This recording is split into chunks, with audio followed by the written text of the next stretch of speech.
new SMM.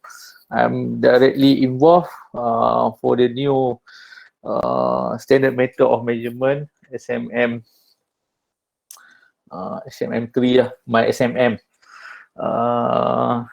Itu pun saya involved 100%. So dah been published, ada they are planning March 2022 we will implement my SMM. Okay, so this is the last SMM2 lah, tapi more or less sama je dari segi dia punya fundamental, dari segi dia punya measurement dia more or less lebih kurang, tapi dia more on tabulation, sama macam MyChism.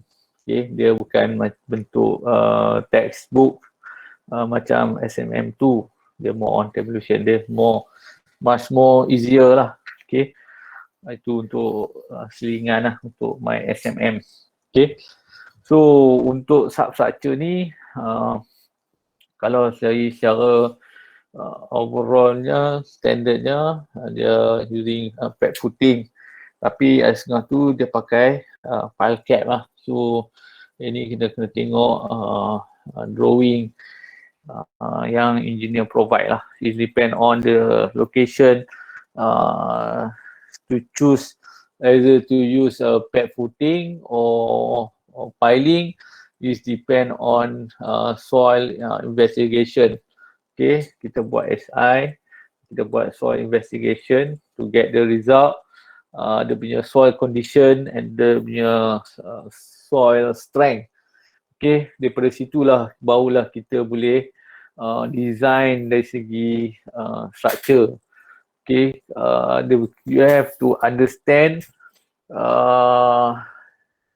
on the piling, substructure and superstructure. How are we going to derive to use either pad footing or pile cap, and then at the same time how are we going to decide what type of grade of concrete that we being used for pad footing, column stump, ground beam and ground slab, and it depend on the punya loading punya calculation lah. Okay, daripada situ barulah kita boleh design in term of structure. Kita kena tahu dari segi soil strength tu, maknanya kekuatan tanah, kita kena tahu jenis tanah, kekuatan tanah sesuai untuk how much they can carry dia punya load tu. Okay, dia punya load tu dia ada 3. Satu dia ada live load, dia ada dead load and wind load. And then the engineer will formulate untuk two-story building tu how much dia punya total load to carry. Okay, so from there engineer will design. Dia akan design based on the total load, live load, dead load and wind load. They will design and then they will know dia punya soil strength tu how much dia can carry. Sama ada tanah tu perlu guna piling ataupun pile cap, guna piling or pad footing. Daripada situlah dia akan design dari segi superstructure and substructure. Daripada total load dia calculate lah dia punya structure dia. Daripada situlah dia akan design dia punya size of sama ada size of piling to be applied for the piling work, untuk dia punya pad footing berapa dia punya size, then berapa dia punya thickness, and then dia punya column stump. Dia akan tengok lah dari segi grade of concrete, sebab dia punya grade of concrete tu kalau you baca specification dia ada dia punya grade 30 equal to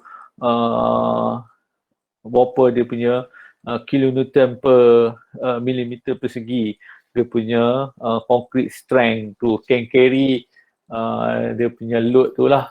So you kena baca specification.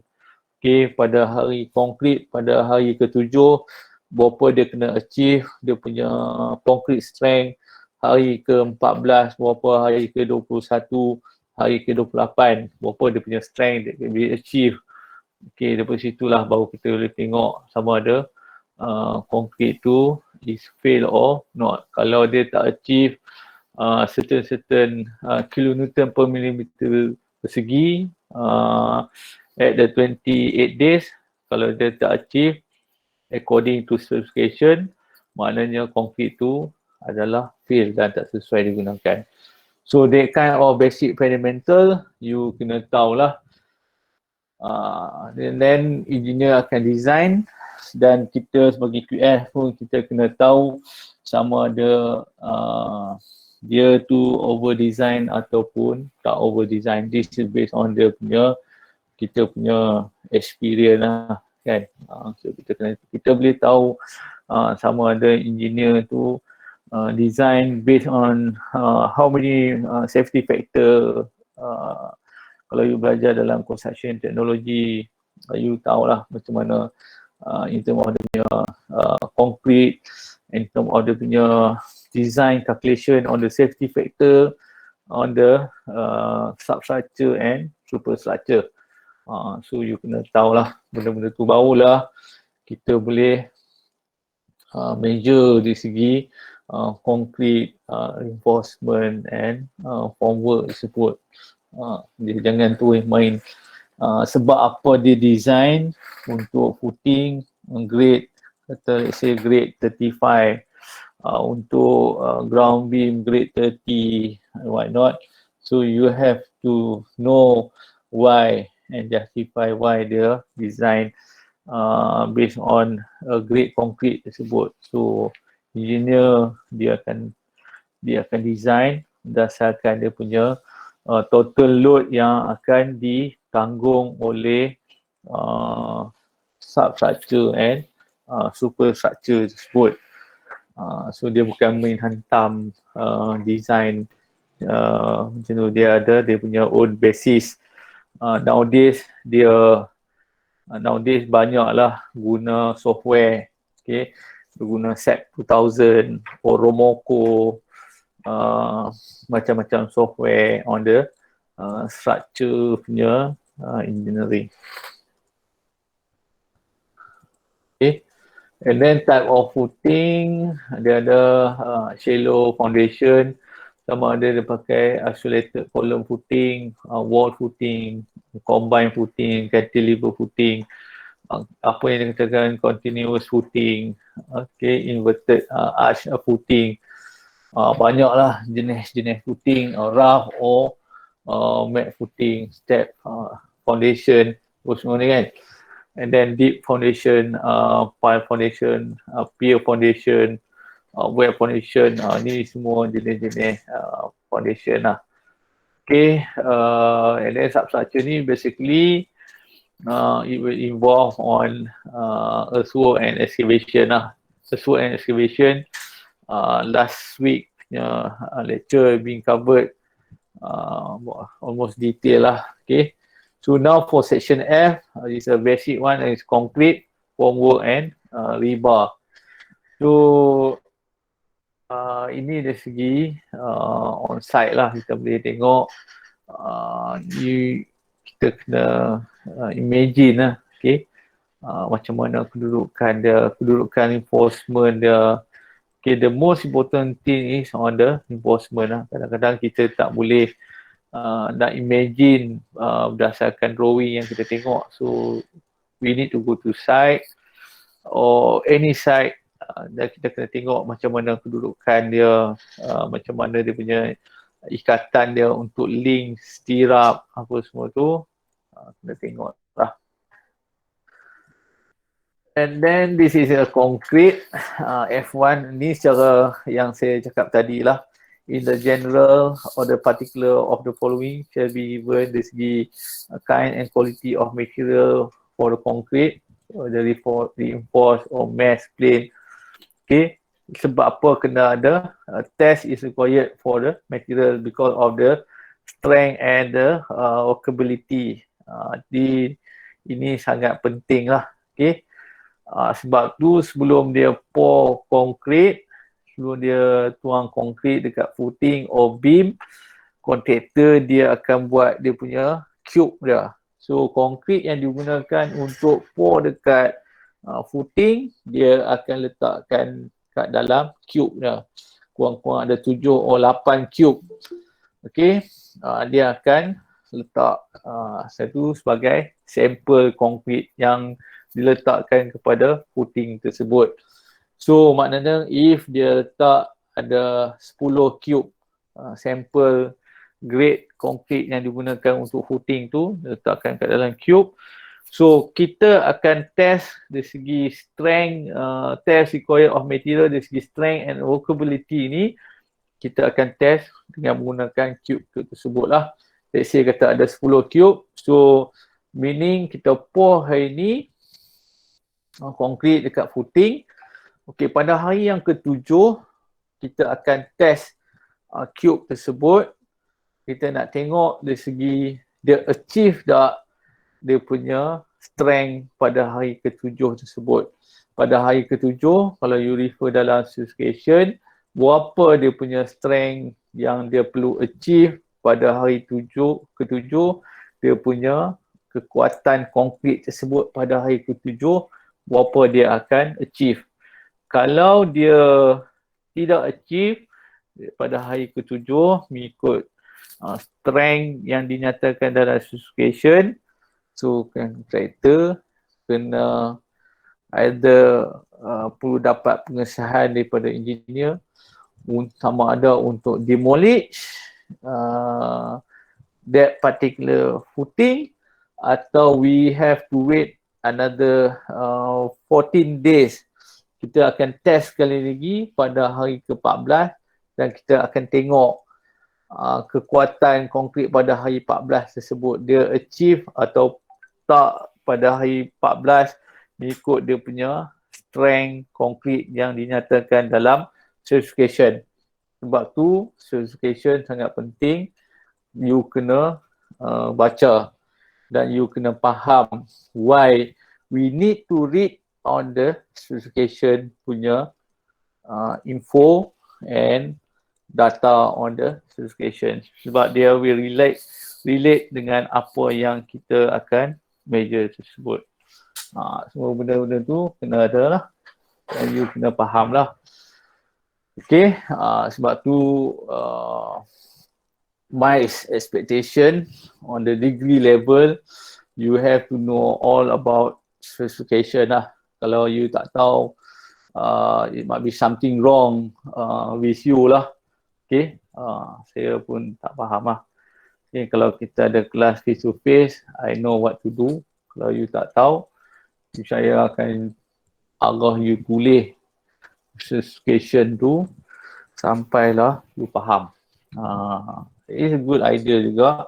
I will instruct you to write on your specification on that particular drawing yang akan bagi what is the specification all about regarding or relate to you punya substructure or superstructure. At least you have to work both specification and measurement, then baru you learn something lah. If not, you saya cukup yakin you tak akan buka specification untuk tengok macam mana.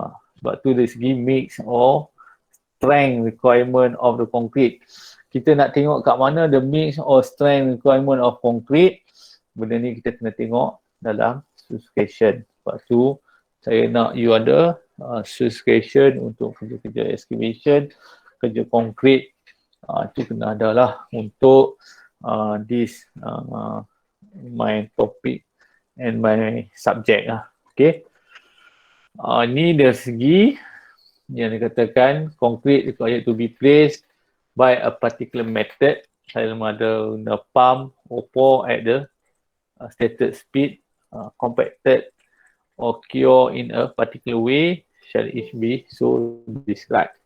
So ini dia punya method of pouring, compact and cure. Macam mana dia punya speed, dia punya temperature, dia punya feet per hour, dia punya dari segi ketinggian, macam mana dia punya location. Semua ni ada dalam specification. Kalau you kata you is the best student, kalau you kata you punya CGPA is 3.5 or 3.4, I think you should know lah. Kalau you tak tahu, is there something wrong with your CGPA lah, kan? Tu saya boleh beritahu kat you lah. Okay, my expectation is very high lah, kan? Sebab you punya CGPA is a very excellent, so my expectation is very high. So you have to prove lah, either you punya CGPA itu is, orang kata apa, setara dengan apa yang you ada. Kalau tidak, something wrong with your knowledge lah. Okay. Okay, ini on the concrete, other than bed, for again phase of excavation and bed laid on earth or hardcore shall it so be described lah. Ini kedudukan dia untuk concrete bed or concrete of other than bed is a thickening lah. Okay, thickening ni you belajar masa part 1 diploma dulu kan. So semua ni you kena tahulah kedudukan dia macam mana. Okay, ini contoh yang institut konkrit.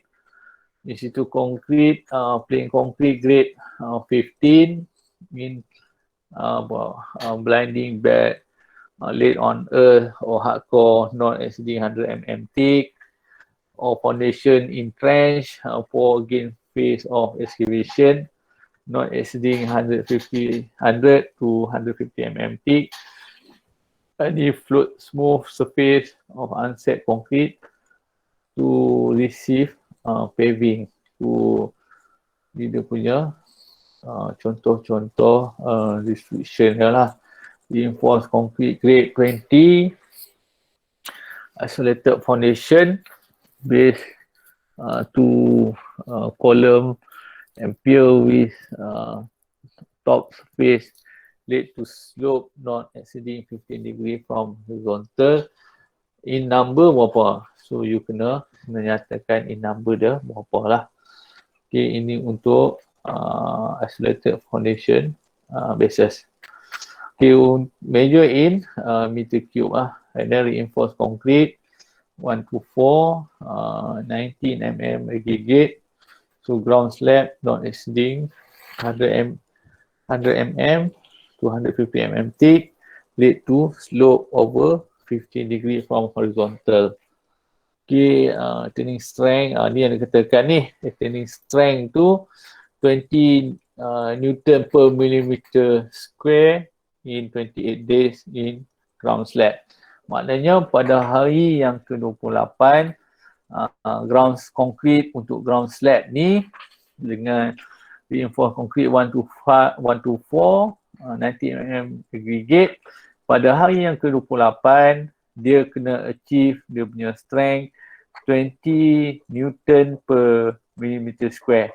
If they fail to achieve on that particular day, 28 days tu, so kita consider concrete tu adalah fail. Sebab dia tak achieve 20 Newton per millimeter square in 28 days for ground slab. Sama lah for ground slab ke, untuk footing ke, untuk column ke. So dia ada dia punya strength dia lah. So you have to refer you punya certification. Okay, ini dia segi kelas lah, classification of size, where the thickness is required to be stated in accordance with the clause. The classification shall be in one of the following category lah, not exceeding 100, 100 to 150, 150 to 300, and exceeding 300. So dia ada dua keadaan. Dia punya thickness tu kan, kalau ada late to fall, so macam mana? So dia consider sebagai 150 to 300. Okay, and then untuk concrete categories, all member unless otherwise stated shall be given in cubic meter and described in the category set out in clause F3 2 to 21 lah. So dia ada banyak lah, daripada 2 to 21 ni dia ada jenis, sama ada di foundation in trench which shall be deemed to include column or pier base which are not isolated foundation, to column and pier starting the number.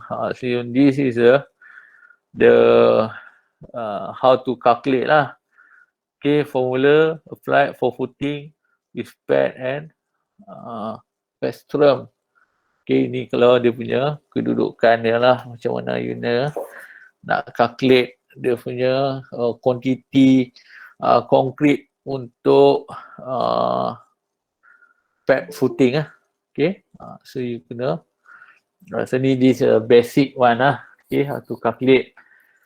So you kena buat dia punya measurement dia macam ni lah.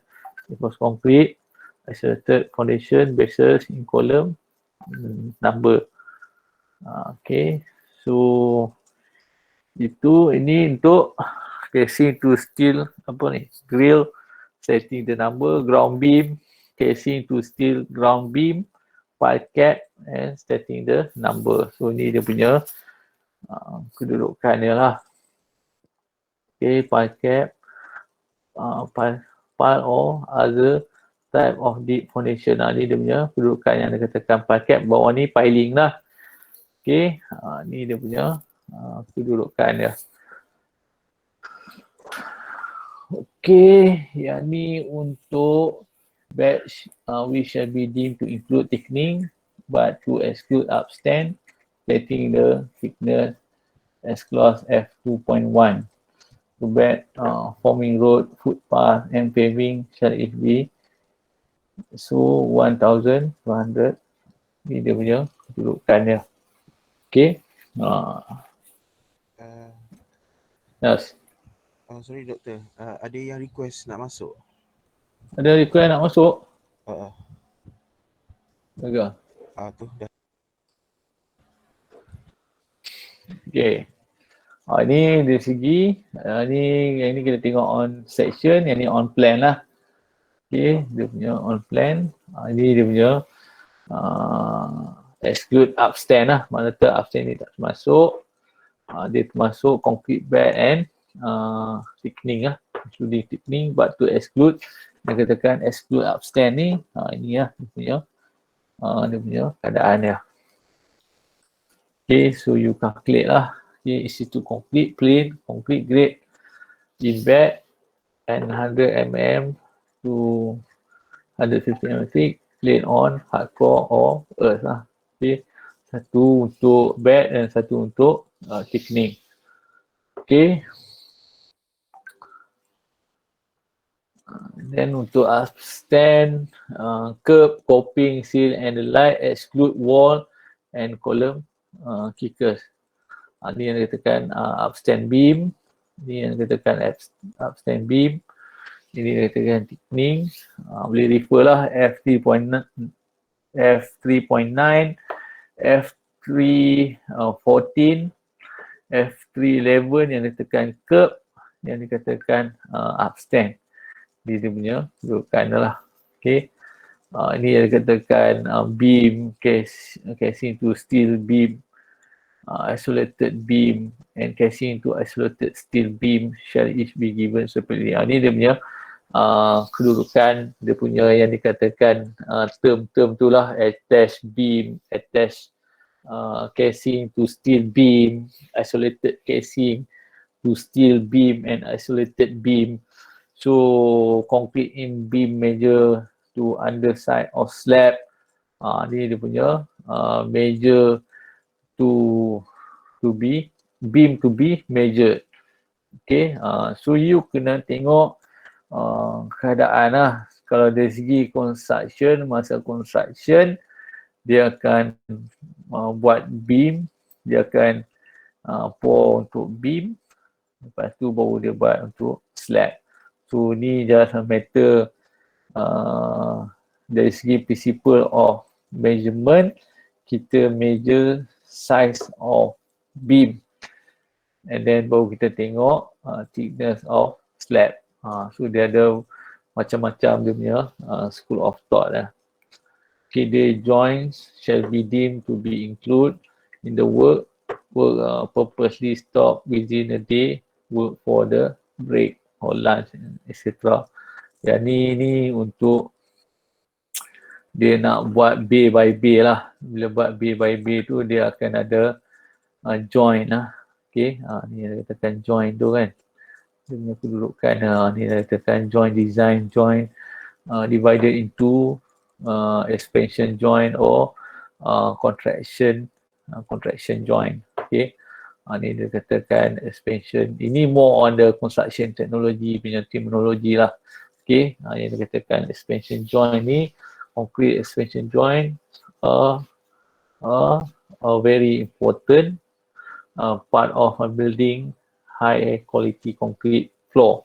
Okay, ini pun ada jadi isu juga lah, setengah-setengah macam concrete flat roof kan. Concrete flat roof ni kalau you silap buat dia punya joint atau dia punya construction, dia will be leaking tau. Dia akan jadi macam apa, ceramic construction joint lah. Dia akan jadi leaking, air akan meresap masuk.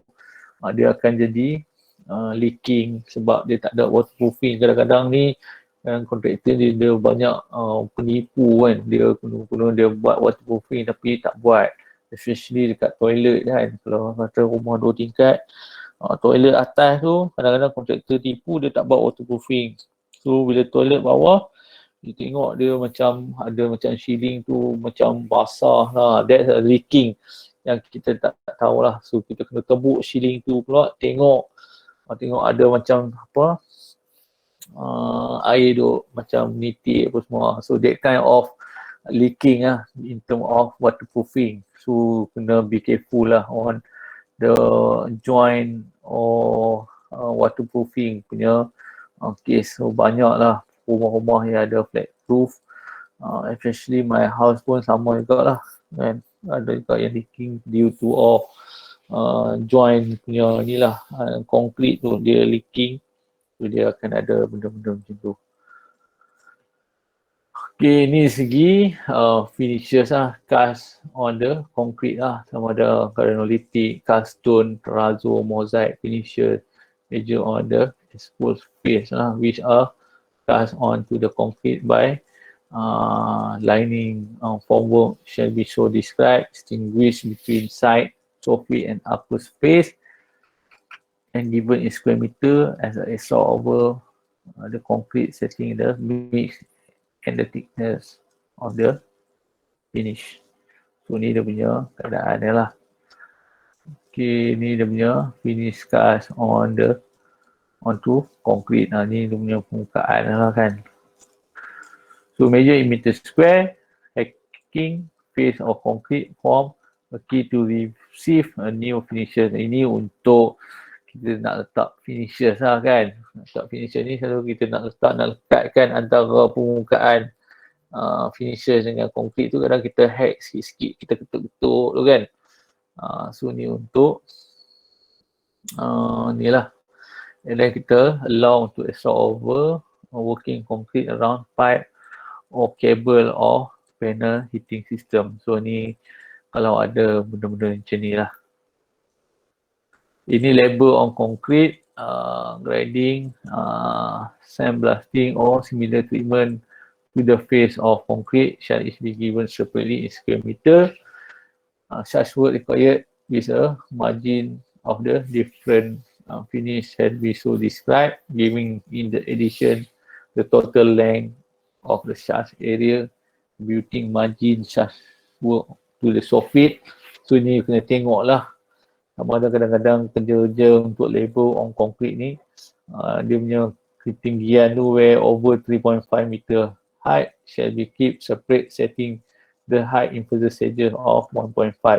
Ini dia akan mempengaruhi dari segi harga lah. Okay. Lagi tinggi, lagi mahal lah harga dia. Dari segi dia punya workmanship dia. Sebab tu dia punya ikut ketinggian dia kan. Dia perlu kena ada staging yang tinggi kan. So kedudukan dia tu on the soffit tu so kena tengok lah. Sama ada dia perlu ada in stages. Kalau kata lebih macam 3.5 meter ke 6 meter, dia punya cost dia lain. Kalau kurang daripada 3.5 meter, dia punya cost dia lain lah. So ni semua dia mempengaruhi cost on the labor.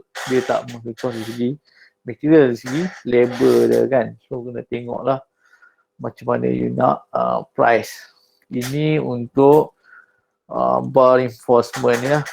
Bar reinforcement ini untuk enforcement lah. Enforcement ni dia ada banyak jenis lah. Okay, dia refer to British standard lah, bending, dimension and the scheduling of bar for the reinforcement lah. So reinforcement ni sekarang sangat mahal lah. Kalau sekarang kat market, harga material saja lebih kurang dalam RM4 1 kilo lebih kurang dalam RM4.6 ke RM4.7 untuk material. So belum masuk lagi harga upah untuk nak band apa semua tu kan. Tu yang jadi macam sampai RM5, 20 sen 1 kilo. Tu yang dikatakan isu baru ni kan, harga besi naik apa semua kan. Harga dia sekarang ni on market pun dah RM4.4, RM4.5, RM4.6. Itu belum masuk harga labor lagi. Tu yang jadi mahal sampai ke RM5 lah apa semua kan. So that kind of price you kena tengok lah kan. Sama harga sekarang ni memang tak menentu lah. Almost every day dia keep changing dari segi harga. So kita kena update selalu dengan supplier, dengan kontraktor untuk nak dapatkan harga tu. Okay, memang kita boleh dapatkan dari segi harga daripada supplier, supply besi, reinforcement. Tapi upah nak band tu kan, nak buat untuk stirrup, untuk link apa semua, nak band untuk main bar apa semua tu, itu upah lain pula, itu untuk buruh. So kita kena consider lah. Sebab tu kita jangan ambil harga dia RM4 lebih, tapi kena campur juga dengan harga labor lah. Tu yang jadi sampai RM5 1 kilo apa semua tu. Tu dari segi dia punya cost dia lah. Okay, ini dia punya standard, dia punya type, diameter, dia punya length dia lah. Okay, dia punya grade dia lah. Okay, ini semua manufacturer punya. Okay, ini yang dikatakan abbreviation use in note lah. My steel, high tensile, center to center, distribution bar, tension, anchor length, tension lap length, single stirrup, double stirrup, triple stirrup, and tensional link. Ni that kind of terminology yang you kena familiar lah kan. Nanti you pun dah familiar kan, dah dulu diploma pun dah belajar kan. So you kena tahu lah yang katakan 8Y12 125 apa kan. So kita tahulah dia ada apa 8 main bar, size dia high tensile, 12mm diameter, and then katakan 125 apa center to center. So macam mana you kena tengok lah. And then ni dia punya diameter dia lah, bar reinforcement formula. Dia katakan 9D, 18D both hold together kan. Dia katakan inilah dia D diameter, dia how we derive.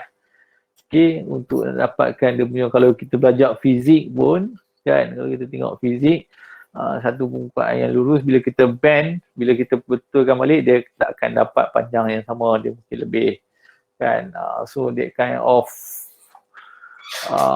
calculation kita kena tahulah macam mana kan, length of hook, total length of bar, so macam mana ni kita just refresh balik lah. Okay, 12D kan, 24D, 28D, macam mana yang katakan 28D, yang katakan 24D.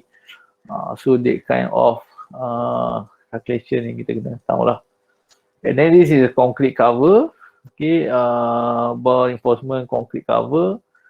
Okay, ini every server environment, dia punya slab walaupun dia punya concrete cover untuk beam, untuk column kan.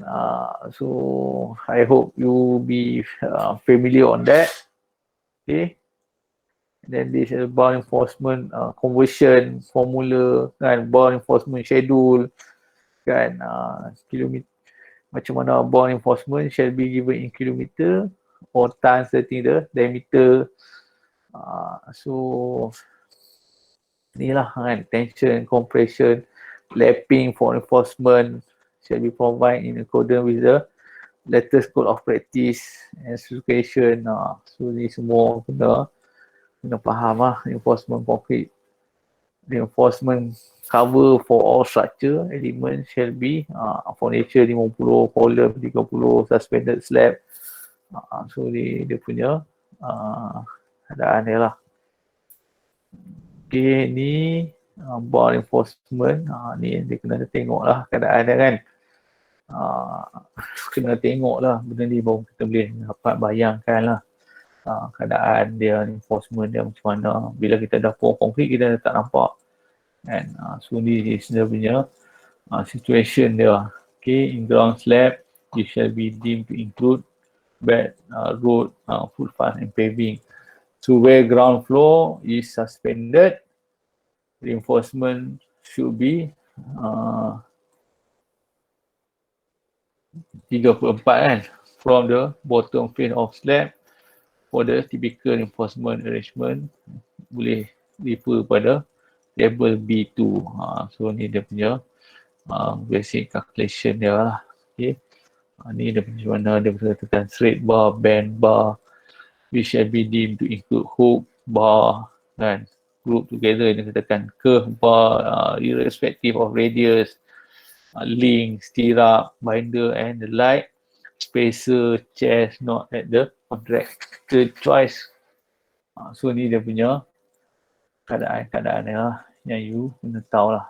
Okay, so ni over, kalau dia katakan berapa panjang satu main bar tu, berapa, kalau lebih pada 12 meter berapa, macam mana nak buat, macam dari segi dalam lapping kan. So kena tengok lah dia punya keadaan dia. Okay, ini dia punya contoh lah. Dia punya contoh dia punya closer dia untuk enforcement. Mudah ya benda ni kan. Dia just refresh lah. Ni dia punya shape code dia kan. Dia punya formula dia lah. How to calculate to that extent lah. Okay, ini dia punya table of minimum dimension. Okay. Ini kira manual lah. Kalau guna pakai software, kejap ya kan. Kita boleh trace, klik dapat. Dan ni dia punya minimum hook and bend allow. Ni dia punya formula how dia derive kan. For dia punya calculation dia macam mana. Ni bar reinforcement in foundation, ground beam kan.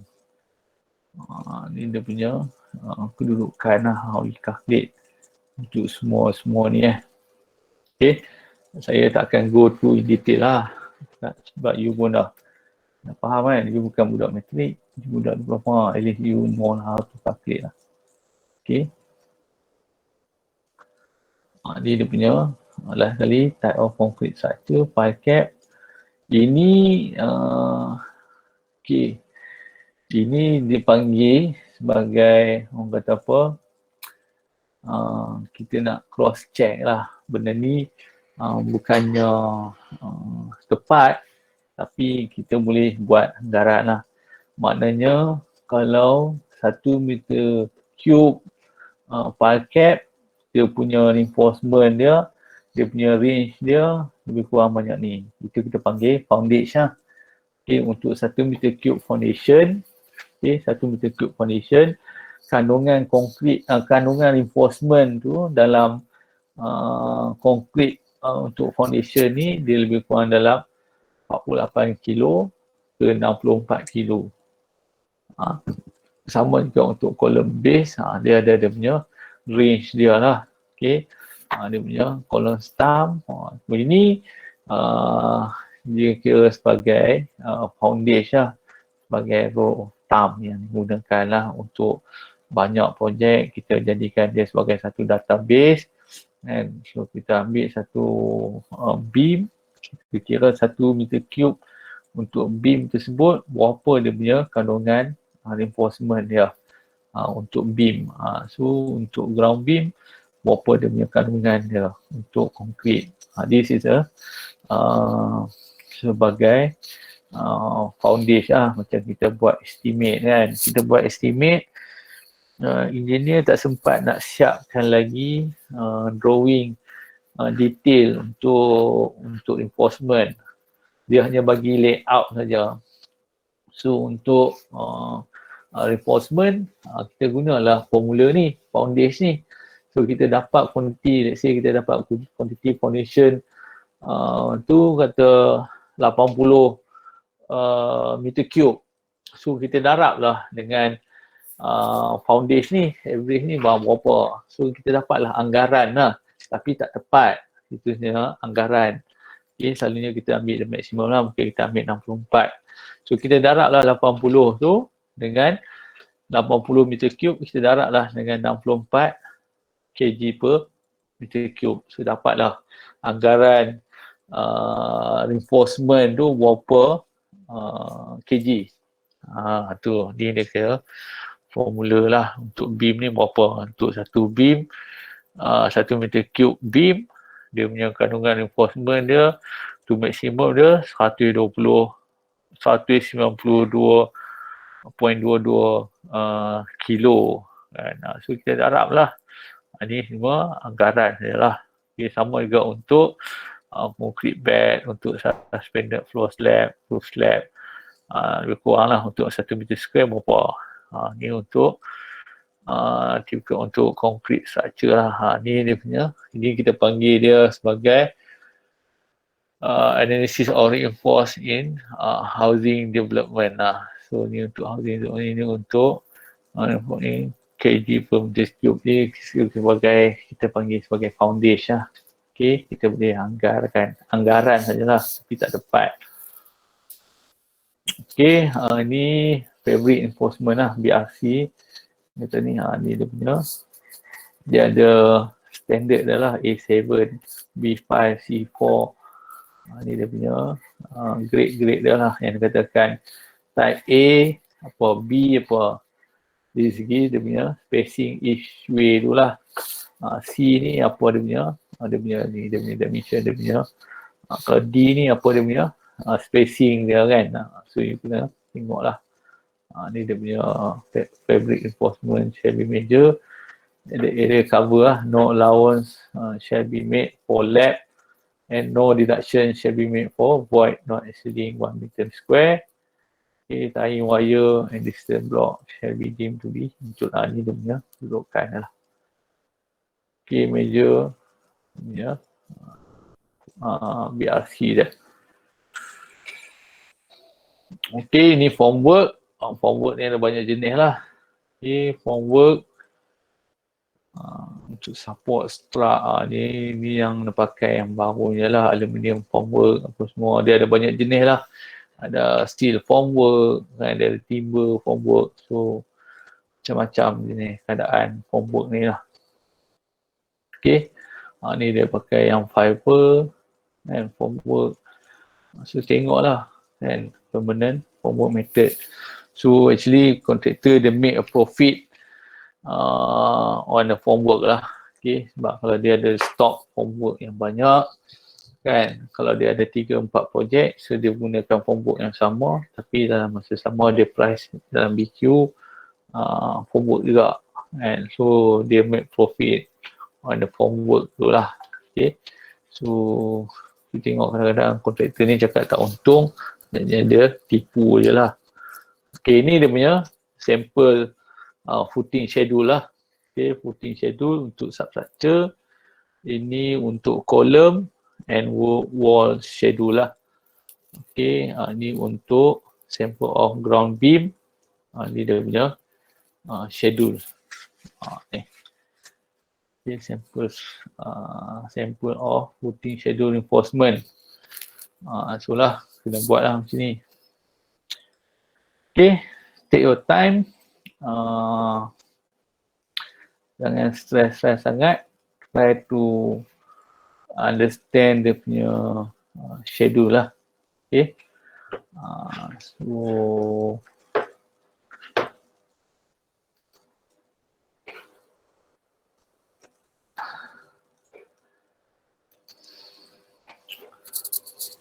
okay, masa schedule tu jangan stress sangat lah.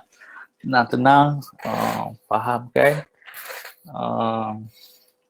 dia punya step-step dia, macam mana nak buat schedule tu, just to get the idea. So schedule ni saya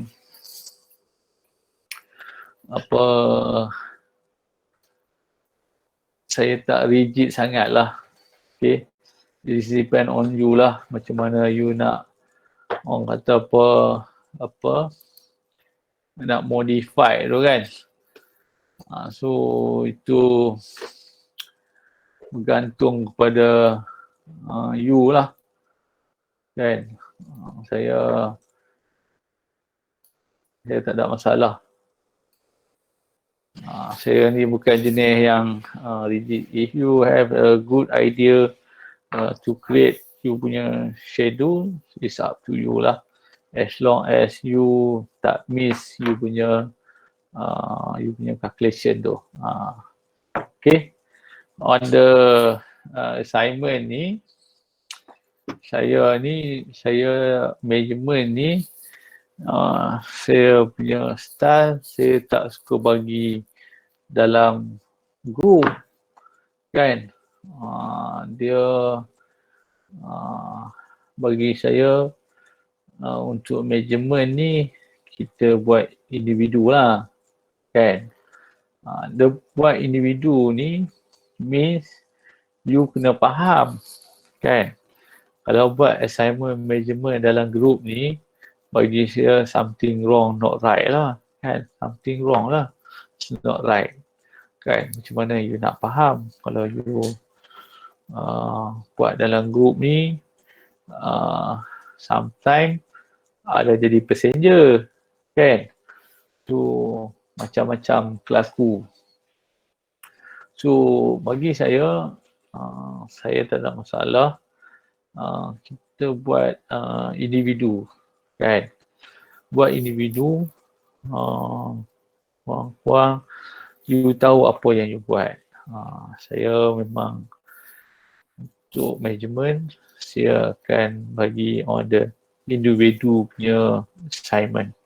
Okay. So try to understand and create your own schedule lah. Tu maksud saya lah. Okay, so jangan terlalu rigid dan jangan terlalu orang kata apa, ni sangat lah. Kita boleh, so you jangan risau kawan you tu schedule dia lain, you punya lain kan. So kita bukan budak sekolah rendah kan. So I leave it to you all how you create your own schedule. Okay, tapi provided you punya schedule tu will help you to calculate the quantity. Itu dia. Okay, ada apa-apa soalan nak tanya? Sorry doktor. So basically kita tak perlu buat manual calculation lah, tulis atas kertas. By using your schedule lah kan. For me, Schedule pakai Excel? bagi saya kita pakai manual lah, kan? Ya, kalau pakai Excel ni bukan tak boleh. Boleh, kan? Tapi you tak feel lah, for me. Kan? Dan satu lagi, dia punya komputer ni, kan, seorang buat yang lain kopi. Betul. Kan? Biar you nak kopi pun, tapi dengan cara tulis tangan lah. Kan? Orang kata nak kopi tu, at least you belajar juga macam mana nak kopi, macam mana nak faham. Kan?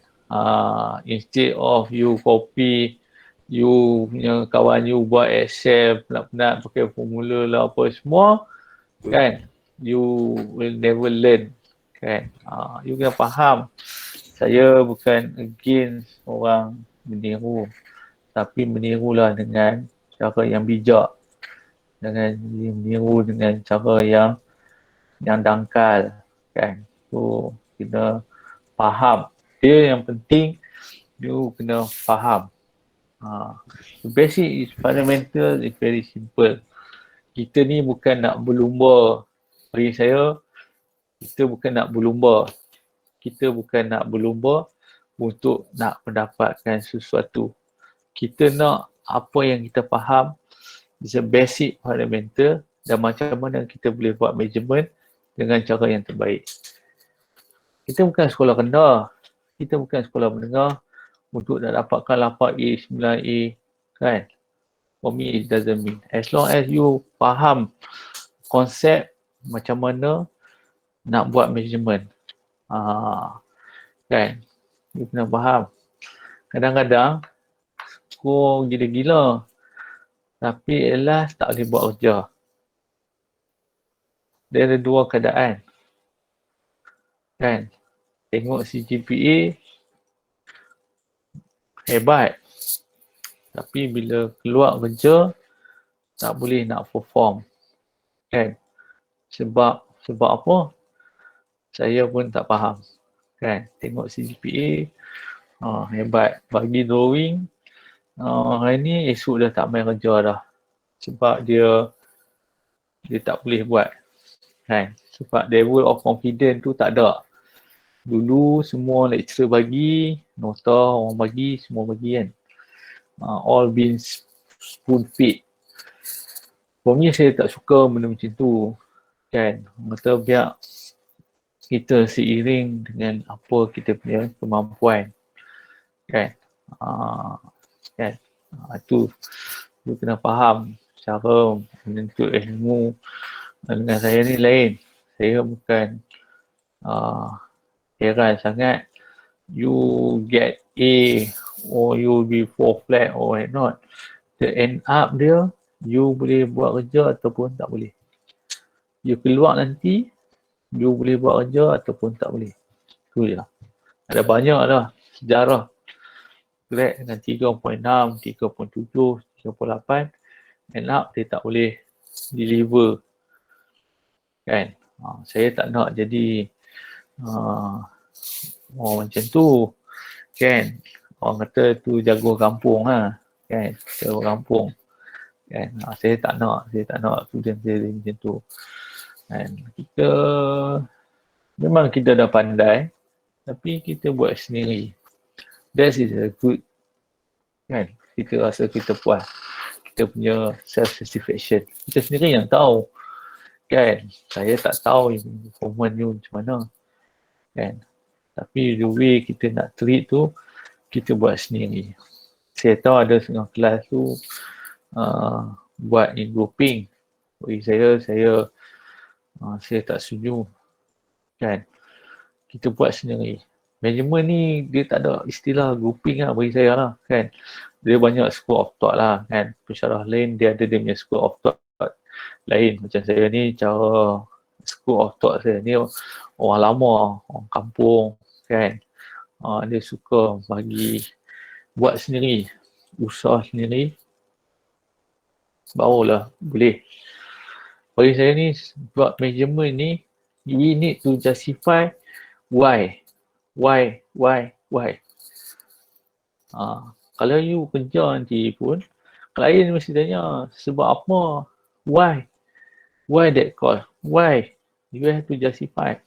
Maksudnya you punya mindset ni, setiap apa yang you buat, you need to justify why. Sebab apa aku suka kat girlfriend aku ni, aku kena justify. Sebab apa dia segar ke, dia hidung dia boleh sangkut dengan penyangkut baju ke, we need to justify that. Kan, aku suka kat boyfriend aku ni sebab apa, dia hitam manis, aku suka dia sebab dia hitam manis. So we need to justify. Bukan kita saja-saja buat tu hanya ikut, no, we need to justify. QS, for me, we need to justify why we need to proceed on that particular course. Sebab apa we need to justify, how are we going to derive cost tu. You buat pricing tu, cost per meter cube RM230 per meter cube. Why? Daripada mana you dapat RM230? You need to derive. Susah boleh jangan saya ni. You need to derive how you get RM200 per meter cube. From where? Sebab tu lah kita belajar cost analysis. Kan, you buat apa, labor cost, plant cost, material cost, and then end up you dapat cost per meter cube berapa. So kita kena ada sikap macam tu. To be a good QS, you need to always question mark why. Kita kena ada justification. Sebab apa kita nak buat benda ni, sebab apa. Kena selalulah apply, guna, tanya, kan. Macam kita nak pergi beli, nak pergi shopping nak pergi shopping ni, kalau saya ni, saya tak pergi shopping kalau tak ada apa-apa purpose, kan. Instead of window shopping pun saya tak akan pergi. Saya akan ada senarai apa yang saya nak beli, kita dah list down, barulah kita beli, kan. Orang yang tak ada arah tuju saja dia pergi shopping mall tu, pergi wah tengok, dia balik tu orang tak ada arah tuju. So we need to list down lah, nak beli apa, beli makeup lah, nak beli minyak wangi lah, apa, kita list down, kan. Macam je, we need to list down lah. Sama lah macam kita nak buat measurement, kita kena identify. Sebab tu kita purposely kita buat taking off list. Manusia yang dangkal, dia start buat measurement, dia tak ada taking off list. Itu manusia yang dangkal. Saya tak cakap kat you all lah. You all memang ada taking off list, kan. So kita kena faham. Sebab apa kita buat taking off list? Sebab kita tak nak missing item. Bila kita missing item, dia punya cost dia, memang sekarang ni you buat missing item, end up you dapat markah sikit sebab you termiss item. Sebab apa? Sebab you tak buat taking off list. Kalau dalam construction industry, if you missing item, that will be another VO cost. Itu dia punya implication dia. Sebab tu kita kena be careful. Kita kena hati-hati dalam setiap tindakan, dalam setiap measurement yang kita kena buat. QS ni dia kena particular. Dia bukan boleh main randuk macam tu, suka, no. Dia have to structured, dia kena plan betul-betul. Sebab kita tak nak missing item. Kalau you missing item, you will be deduct mark lah. Itu je dia punya implication. Tak ada apa. Orang dapat kosong. Kan? Kalau you kerja kat dalam construction industry, you buat measurement, you termiss one item. Silap timesing saja. Kadang-kadang jadi silap timesing. Satu floor tak times. Ada 10 tingkat, you pergi times 9. Satu floor hilang. You tak apalah, you staff. Kalau as a principal pergi meeting, demam berpeluh. You nak macam tu ke? Tak nak kan? Kena maki dengan klien. Kan? You ni bodoh ke? Buat management tak check ke? Kan, staff dia tak kena marah. Buah yang pergi meeting lah kena balu dengan klien muka. Kan. So kita tak nak that kind of mentality macam tu. Kena be careful. Apa measurement pun kita kena hati-hati. Kena ada sharp. Sebab tu buat measurement ni dia tak perlu dengar radio. Sebab tu dia kena dalam keadaan suasana yang tenang. Gaduh dengan girlfriend pun tak boleh. Bila gaduh dengan girlfriend, kita tinggal lah item. Kan? Jadi dia kena tenang, dia kena fokus. Tu buat kerja ni kena fokus. Dia tak boleh main tu kan. Jadi saya tak nak macam tu. So kita try, kita cuba, kita start. Start apa tindakan yang kita buat, kita kena plan. Sama lah buat management pun. Kan? Macam mana kita nak plan, nak buat management, nak kena study drawing dulu. Bukan dapat drawing tu buat, no. Sebab tu ada banyak colour pensel tu. Kan? Kita nak colour drawing, kita nak tengok item mana yang kita dah buat. So kita kena ada that kind of mentality. Saya tak tahu lah dulu diploma you kena belajar macam mana kan. Saya tak tahu. That's my style lah. Sebab tu kita kena plan. Buat management ni, kena plan, kena tenang dan kita kena tahu construction teknologi.